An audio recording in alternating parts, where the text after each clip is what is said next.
News on the NFL, where the Browns have officially announced that Shedeur Sanders will get his first start on Sunday in Las Vegas against the Raiders there.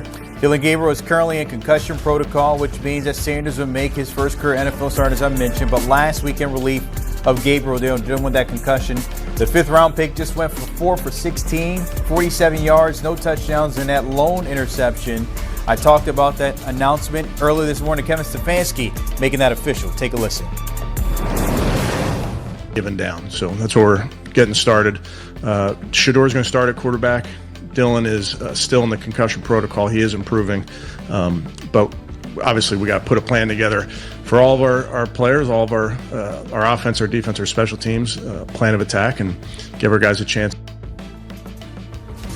Here's Stefanski there. Said everybody has to chip in for this one. Take a look at it when you talk about the QBs this year so far. Dillon Gabriel, of course, taking over once they traded Joe Flacco to Cincinnati. 7 of 10 there in Week 11 with 68 yards. And Sanders, of course, coming along in that second half against the Ravens. They were 4 for 16. A little blemish here with the interception. That passer rate of 13.5. By the way, Cleveland Brown QBs are 0-7 their first career start since 1999. In other words, it has not been good when it comes to a Browns QB. For more of this, I want to bring our lead NFL insider, Jonathan Jones. And JJ, we talked about this on Monday being a possibility, but now it's official. Your thoughts on this news this morning? Yes, Sunday night, we expected this to go the way that it is now going because Dillon Gabriel entered concussion protocol. And what we know about concussion protocol is that it's very difficult to emerge from protocol within a week.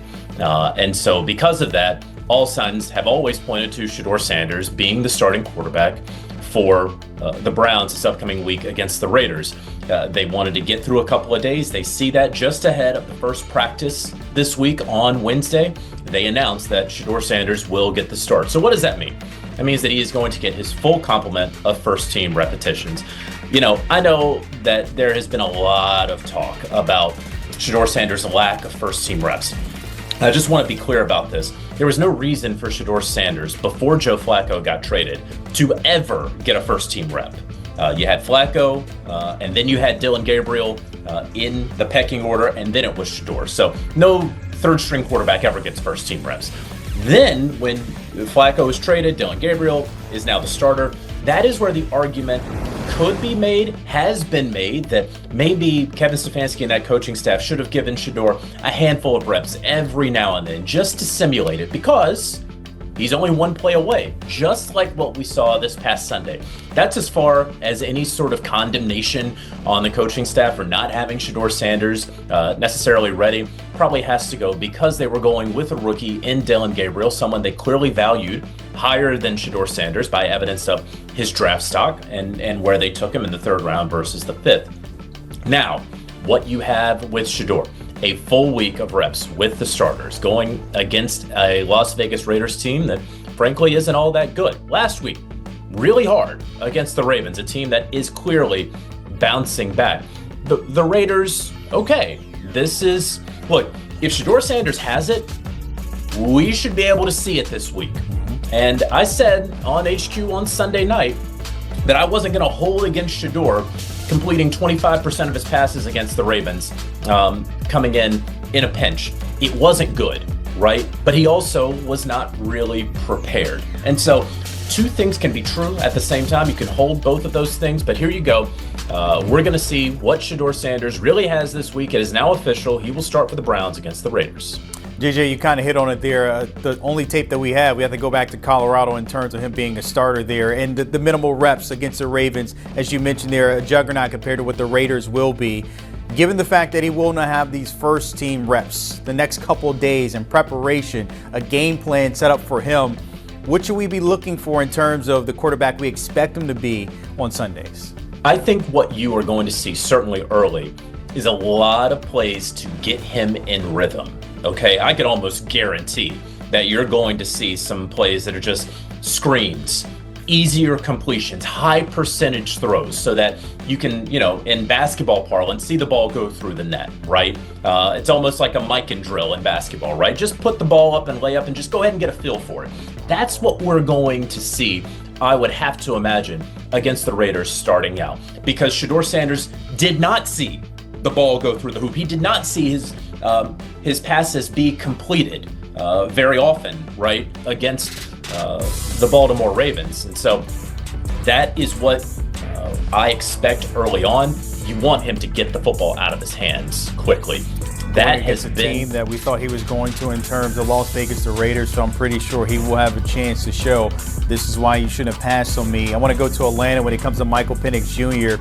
Needing surgery to repair from that ACL. About 9 months of recovery there. What are you hearing about that situation? So Michael Penix Jr. will have surgery on his partially torn ACL. We'll see if he's ready for the start of the 2026 season. It's early. The surgery still has not been done, so we have to see what ultimately the surgery is and how he comes out of that, how that recovery will be. But this has been the thought the last couple of days. Got the second opinion. Second opinion said, yes, it is a partially torn ACL. You're going to have to go ahead and get that surgery. And so that is what is taking place for the Falcons. They're going to move forward with Kirk Cousins this week and the rest of the season. And then in the offseason, we'll see if they wind up sticking with Kirk Cousins as the backup. We'll see how Michael Penix Jr.'s recovery is by the time we get to the start of the new league year. That's 5 months away. So he will be more than halfway through, Michael Penix Jr., his recovery.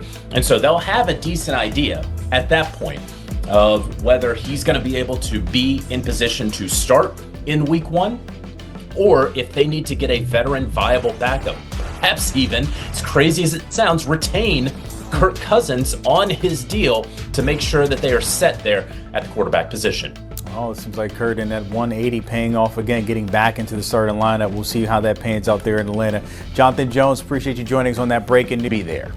Yeah, he would. And that's why you hire medical professionals, right? And that's why people with the Pittsburgh Steelers organization, a very proud and storied franchise, see beyond the small picture of a quick Aaron Rodgers soundbite saying that he owns the team and owns the city, right? While Aaron Rodgers may want to play a little bit more because it's Chicago. Fully understand that, appreciate that, and absolutely love that. We see his record right there and the damage that he's done in Chicago. Worst damage done in Chicago since that great fire. Don't know if you've heard about that one, Zach. I know history.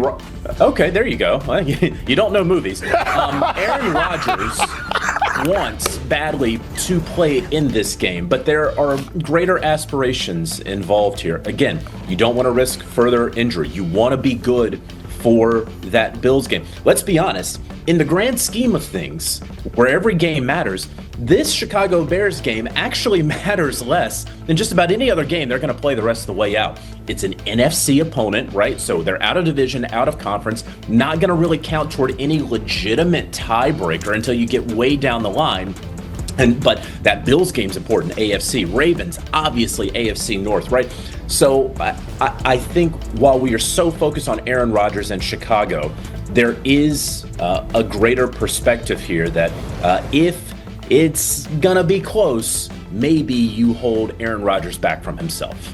So from Chicago to a former Chicago Bears QB, we look at Justin Fields now headed to the bench in New York. What does his future with the Jets look like now? They gave him that 2-year, $40 million contract, hoped that it would work out. Obviously, it has not. Now, what do we look for? So, a lot of talk about that 2-year contract. I want to be clear because, $10 million is guaranteed next year. That 2-year contract was really something to guarantee that they could get Justin Fields in 2025 because the Pittsburgh Steelers wanted to keep him. There were going to be other teams that were interested in his services. So the Jets had to sort of outbid everyone else to secure Justin Fields. You ask a good question. What is Justin Fields' future in New York? Not entirely sure there's going to be a future in New York. We may be